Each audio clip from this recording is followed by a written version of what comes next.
إن الحمد لله والصلاة والسلام على رسول الله أما بعد فأعوذ بالله السميع العليم من الشيطان الرجيم من همزه ونفخه ونفسه بسم الله الرحمن الرحيم قال الله تبارك وتعالى في كلامه المجيد والفرقان الحميد وأنفقوا مما رزقناكم من قبل أن يأتي أحدكم الموت ويقول رب لولا أخرتني إلى أجل قريب فأصدق وأكن من الصالحين ولن يؤخر الله نفسا إذا جاء أجلها والله خبير بما تعملون. وقال تعالى في مقام آخر الذين يؤمنون بالغيب ويقيمون الصلاة ومما رزقناهم ينفقون. قال النبي صلى الله عليه وسلم من تصدق بعدل تمرة. اللهم صل على محمد وعلى آل محمد كما صليت على إبراهيم وعلى آل إبراهيم إنك حميد مجيد. اللهم بارك على محمد وعلى آل محمد كما باركت على إبراهيم وعلى آل إبراهيم إنك حميد مجيد.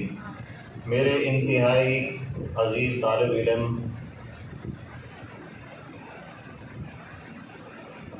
ہم نے قرآن کریم کی 2 آیات تلاوت کی ہیں.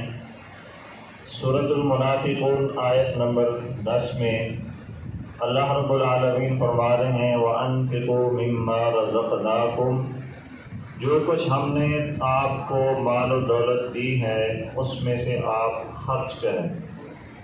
من قبل ان یأتی احدکم الموت، قبل اس کے کہ آپ کو موت آ جائے، یعنی موت سے پہلے پہلے اللہ کی راہ میں اللہ کے دیے ہوئے مال میں سے خرچ کریں. فَيَقُولَ رَبِّ لَوْلَا أَخَّرْتَنِي إِلَىٰ أَجَلٍ قَرِيبٍ، ایسا نہ ہو کہ آپ اللہ کی راہ میں آپ نے خرچ کیا نہ ہو اور موت آپ کے اوپر آ پہنچے اور اس وقت آپ خواہش کریں اور اللہ رب العالمین سے آپ درخواست کریں کہ آپ مجھے مہلت دے دیں. لولا اخرتنی الی اجل قریب، مرنے کے قریب آپ جو ہے وہ درخواست کریں کہ آئے اللہ مجھے آپ مہلت دے دیں. فَأَصَّدَّقَ وَأَكُن مِّنَ الصَّالِحِينَ، کہ میں صدقہ خیرات کر لوں اور نیک لوگوں کے اندر میں کیا ہو جاؤں، شامل ہو جاؤں. تو لیکن اس وقت یہ خواہش پوری نہیں ہوگی. مرنے سے پہلے پہلے ہمارے پاس وقت ہے، مرنے سے پہلے پہلے ہمارے پاس ٹائم ہے کہ ہم اللہ کے دیے ہوئے مال میں سے اللہ کی راہ میں کیا کریں، خرچ کریں، کیونکہ موت کا کوئی پتہ نہیں ہے. اس لیے اللہ کی راہ میں خرچ کرنے کے اندر انسان کو دیر نہیں کرنی چاہیے. اور اب یہ ضروری نہیں ہے کہ اللہ کی راہ میں 1000 روپیہ خرچ کریں، آپ کی طاقت 1000 کی نہیں ہے، 2000 خرچ کریں، 1500 روپے خرچ کریں یا لاکھ خرچ کریں. جتنا بھی اللہ پاک نے آپ کو طاقت اور ہمت دی ہے، اگر 1 روپے کی بھی آپ کے پاس ہمت طاقت ہے تو 1 روپیہ بھی آپ اللہ کی راہ میں خرچ کر دیں تو اللہ تعالیٰ اس کو بڑھا چڑھا کر پہاڑوں کے برابر بھی اجر و ثواب عطا فرما دے گی. حدیث پاک ہے من تصدق بعدل تمرۃ، کہ جس نے ایک کھجور اللہ کی راہ میں خرچ کی تو اللہ تعالیٰ اس کو بھی بڑھا چڑھا کر پہاڑوں کے برابر اجر و ثواب عطا فرمائیں گے. اب اندازہ کریں کہ ایک کھجور کی قیمت کتنا بنتی ہے. اگر ہم مارکیٹ سے کھجور لینے جاتے ہیں تو ایک کھجور کی قیمت کتنا بنتی ہے. اعلیٰ سے اعلیٰ کھجور اگر ہم لیں، چلو 10 روپے کی ایک کھجور لے لیں، اجوا کھجور لے لیں جو اعلیٰ قسم کی ہے، 10 روپے کی ایک کھجور لے لیں تو ایک کھجور ہم اللہ کی راہ میں خرچ کریں گے. کل قیامت کا دن ہوگا، اللہ رب العالمین پہاڑ کے برابر اس کو اجر و ثواب عطا فرما دیں گے. کل قیامت کا دن ہوگا، ایک پہاڑ چلتا ہوا آئے گا، انسان دیکھے گا اللہ یہ کیا ہے، میں نے تو کوئی ایسا عمل نہیں کیا. مجھے میرے اعمال کا پتہ ہے، تو یہ پہاڑ میرے سامنے آ رہا ہے، تو اللہ رب العالمین فرمائیں گے اے میرے بندے، تو نے ایک کھجور میری راہ میں خرچ کی تھی، میں اس کو پالتا رہا، پالتے پالتے پالتے پورا ایک بڑا پہاڑ بنا دیا، یہ لیجیے آپ کی ایک کھجور کا بدلہ ہے جو آپ نے دنیا میں خرچ کیا۔ اور صدقہ خیرات کرنے سے جسمانی بیماریاں دور ہو جاتی ہیں۔ اللہ کے رسول صلی اللہ علیہ وسلم نے فرمایا صدقہ خیرات کے ذریعے سے اپنی بیماروں کا علاج کیا کرو۔ ایک مثال کہتے ہیں کہ سعودی عرب کے اندر ایک شخص تھا، اس کی والدہ بیمار تھی، ہسپتال کے اندر داخل تھی، وہ دفتر میں بیٹھا ہوا ہے، ہسپتال سے کال آئی کہ جلدی آپ ہسپتال کے اندر پہنچ جائیں۔ اب وہ بیچارہ پریشان ہوا کہ اللہ خیر کرے، اچانک کال آ گئی ہے، جلدی جلدی دفتر سے باہر نکلا۔ راستے میں کیا دیکھتا ہے کہ ایک بلی جس کی ٹانگ ٹوٹی ہوئی ہے اور وہ چیخ چلا رہی ہے، راستے میں پڑی ہوئی ہے۔ اس کو ترس آیا، وہاں رکا، دکان پہ گیا، دودھ لیا، دودھ لے کے اس بلی کو پلایا اور پھر ہسپتال کی طرف روانہ ہو گیا۔ جب ہسپتال کے اندر پہنچا تو ڈاکٹروں نے کہا کہ آپ کی والدہ کو ہم نے دوسرے کمرے کے اندر منتقل کر دیا ہے۔ تو وہ حیران و پریشان ہوا، میری والدہ تو 2-4 دن سے بے ہوشی کے اندر ہے، وہ تو بول چال نہیں رہی، اور یہ کیسے ہو گیا کہ آپ نے دوسرے کمرے کے اندر اس کو منتقل کر دیا؟ تو یہ لگتا ہے کہ مجھے ویسے تسلی دے رہے ہیں، لگتا ہے کہ میری والدہ کا انتقال ہو گیا ہے اور دوسرے کمرے کے اندر انہوں نے اس کو ڈال دیا ہے۔ تو جب دوسرے کمرے میں کیا تو والدہ خوش ہے اور ماشاءاللہ وہ بول رہی ہے، ٹھیک ٹھاک بیٹھی ہوئی ہے۔ تو اس کی حیرانگی کی انتہا نہیں رہی کہ یہ کیسے ہوا۔ والدہ سے پوچھا کہ آپ تو بے ہوش تھے، آج کیسے ہوا؟ تو کہنے لگی کہ میں سوئی، خواب میں کے اندر کیا دیکھا کہ ایک بلی ہے جس کی ٹوٹی ہوئی ٹانگ ہے، وہ دودھ پی رہی ہے اور دودھ پی کے وہ دعا کر رہی ہے۔ تو کیا کیا؟ صدقہ کیا، دودھ اس کو پلایا، اس کے اوپر ترس کیا، تو اللہ رب العالمین نے اس کی والدہ کی جو جسمانی بیماری تھی وہ کیا کر دی؟ دور کر دی۔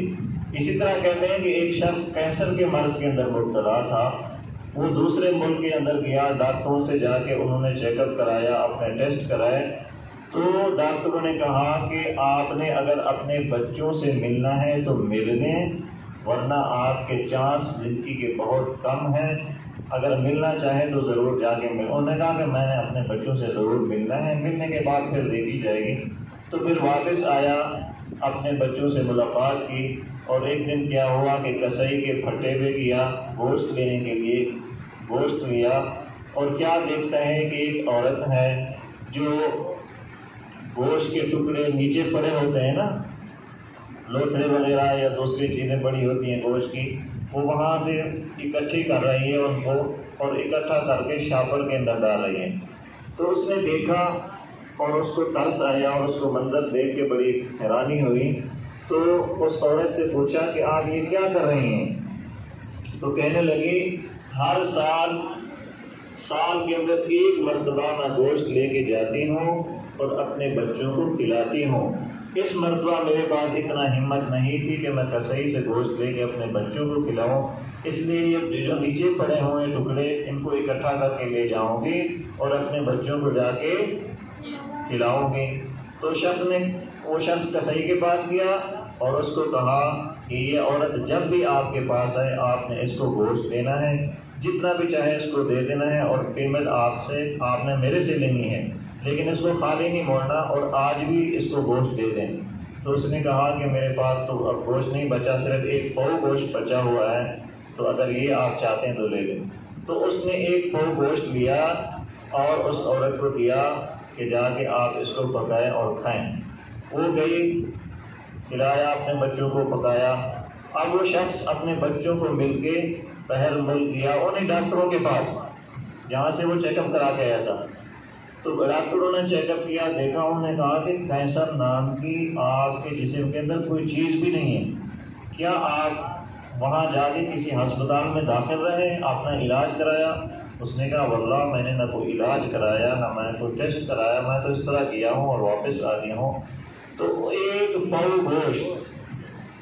پاؤ گوشت جو اس عورت کو، محتاج کو، غریب کو اس نے اللہ کے لیے، رضا کے لیے کھلایا، تو اس کی برکت سے اس کی جو جسمانی بیماری تھی وہ کیا ہو گئی؟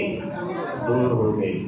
تو جسمانی بیماری نہیں بلکہ قلبی، دل کی بیماریاں بھی اس سے دور ہو جاتی ہیں۔ ایک شخص اللہ کے رسول صلی اللہ علیہ وسلم کے پاس آیا، اے اللہ کے رسول میرا دل بہت سخت ہے، اس کے اندر نرمی نہیں ہے، کوئی ایسا وظیفہ بتائیں، کوئی عمل بتائیں کہ میرا دل کیا ہو جائے؟ نرم ہو جائے۔ تو اللہ کے رسول صلی اللہ علیہ وسلم نے فرمایا کہ اگر آپ اپنے دل کو نرم کرنا چاہتے ہیں تو یتیموں کے سر پہ ہاتھ رکھیں، محتاجوں کو کھانا کھلائیں، مسکینوں کی آپ مدد کریں، تو اللہ پاک اس کی برکت سے آپ کے دل کو کیا کر دے گا؟ نرم کر دے گا۔ تو جسمانی بیماریاں بھی صدقہ خیرات کرنے سے دور ہوتی ہیں، اور قلبی بیماریاں بھی دور ہوتی ہیں، اور معاشرے کے اندر اس کا بہت ایک اچھا اثر پڑتا ہے کہ آپ خرچ کریں گے، آپ کو دیکھ کر دوسرے لوگ بھی اللہ کی راہ میں خرچ کریں گے، تو اس طریقے پہ محتاجوں کی، غریبوں کی، مسکینوں کی کیا ہو جائے گی؟ مدد ہو جائے گی۔ شیخ سعدی رحمۃ اللہ علیہ فرماتے ہیں، بہت بڑے بزرگ گزرے ہیں، وہ فرماتے ہیں کہ میں نے 2 شخصوں کو بڑا تلاش کیا کہ کہیں وہ مجھے مل جائیں، لیکن پوری زندگی میں نے تلاش کیا، وہ 2 شخص مجھے نہیں ملے۔ ایک وہ شخص جس نے اللہ کی راہ میں مال خرچ کیا ہو، صدقہ خیرات کیا ہو، اور خرچ کرنے کی وجہ سے وہ کنگال ہو گیا ہو، اس کا مال ختم ہو گیا ہو، وہ فقیر و محتاج ہو گیا ہو، ایسا میں نے کبھی نہیں دیکھا۔ دوسرا وہ شخص جو کسی کے اوپر ظلم کیا ہو اس نے، اور اللہ کی پکڑ سے ظالم جو ہے وہ بچ گیا ہو، ایسا بھی نہیں ہوا۔ جس نے بھی کسی غریب کے اوپر، کسی مظلوم کے اوپر ظلم کیا، اللہ کی پکڑ میں آ گیا، اور جس نے اللہ کی راہ میں مال خرچ کیا، اللہ تعالیٰ نے اس کو بڑھا دیا۔ اور آپ صلی اللہ علیہ وسلم کا فرمان ہے کہ صدقہ خیرات کرنے سے مال کے اندر کمی نہیں آتی، بلکہ مال کیا ہوتا ہے؟ بڑھتا ہے، جسمانی سکون ملتا ہے، روحانی سکون ملتا ہے، اور آپ کی زندگی کے اندر ایک زبردست قسم کا اطمینان اور سکون آئے گا۔ تیسرا پارہ سورۃ البقرہ ہے، 261 نمبر آیت ہے، یہ پورا رکوع ہے۔ اللہ پاک نے مثال دی ہے اللہ کی راہ میں خرچ کرنے کی، کہ جو اللہ کی راہ میں خرچ کرتا ہے اس کی مثال ایسے ہے جیسے ایک دانہ آپ نے زمین کے اندر بویا، اور اس دانے سے 7 بالیں نکلتی ہیں، ہر بالی کے اوپر 100 بالیں نکلتی ہے۔ تو اللہ کی راہ میں خرچ کرنے کی مثال ایسی ہے کہ جس نے 1 روپیہ خرچ کیا، اللہ پاک اس کی 7 شاخیں بنا دے گا، 7 شاخوں میں سے ہر شاخ کے اوپر 100 جو ہے نا وہ بیج لگا دے گا، دانے لگا دے گا۔ تو گویا 1 روپیہ اللہ کی راہ میں خرچ کیا تو اللہ پاک اس کے بدلے میں 700 روپے خرچ کرنے کے برابر اجر و ثواب عطا فرمائیں گے۔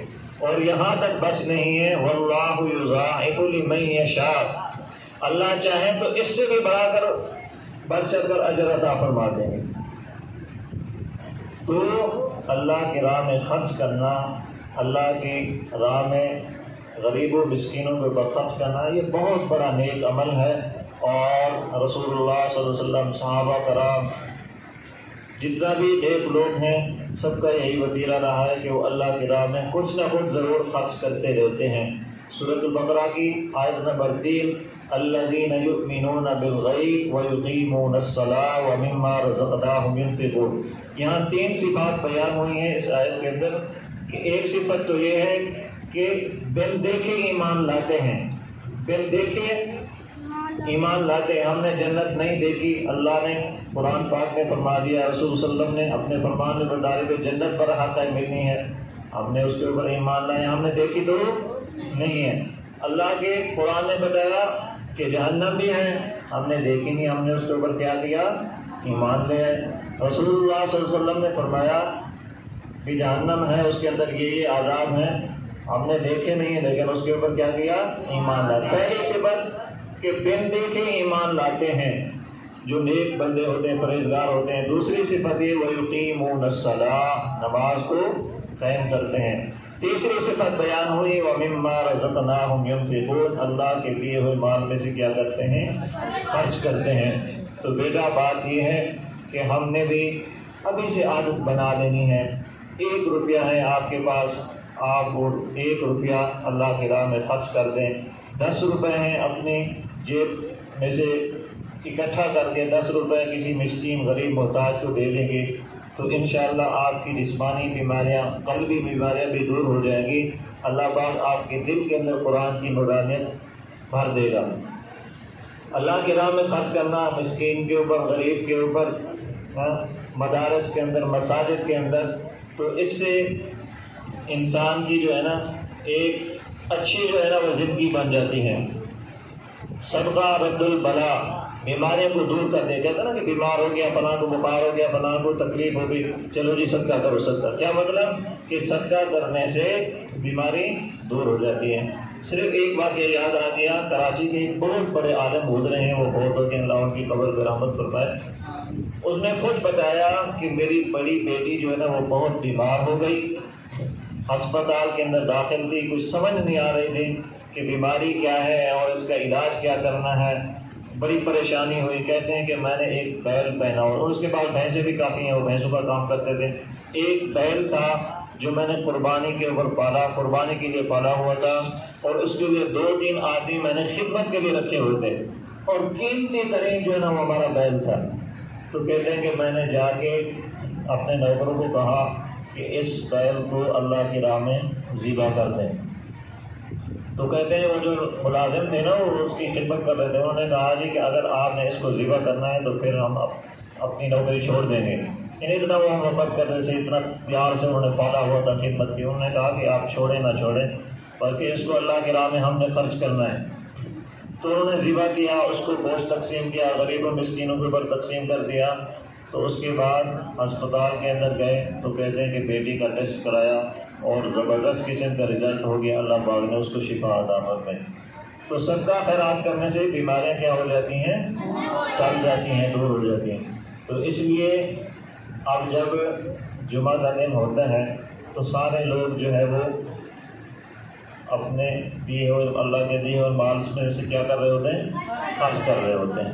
تو آپ کے پاس اگر 10 روپے کی فرصت ہے، گھر سے اب آتے ہیں، اپنی والدہ سے، والد صاحب سے گزارش کرتے ہیں کہ جی میں نے اللہ کی راہ میں مسجد کے اندر 10 روپے، 20 روپے، 50 روپے خرچ کرنے ہیں، تو آپ مجھے دے دیں۔ وہ بخوشی آپ کو دے دیں گے اور آپ کا حصہ اس کے اندر ڈل جائے گا۔ نیکی کے کاموں میں خرچ کرنا یہ دین کی مدد ہے، اسلام کی مدد ہے، قرآن اور قرآن والوں کی کیا ہے؟ مدد ہوتی ہے۔ آپ 40 بچے ہیں، اگر آپ 50 روپے بھی جمع کرائیں گے تو 2000 روپے بن جائے گا، اور اس 2000 سے مسجد کا کوئی بھی کام ہو گیا، 4 بوٹیاں سیمنٹ آ گئی، کوئی ٹوٹی پھوٹی چیز کوئی ٹھیک ہو گئی، ہاں جی، کسی استاد کی تنخواہ کے اندر حصہ ڈال گیا، تو جب تک یہ سلسلہ چلتا رہے گا آپ کو بھی ثواب ملے گا، آپ کے والدین کو بھی ثواب ملے گا، اور ساتھ ساتھ دنیا اور آخرت کے اندر آپ کو اس کا اللہ پاک صلہ بھی عطا فرما دیں گے۔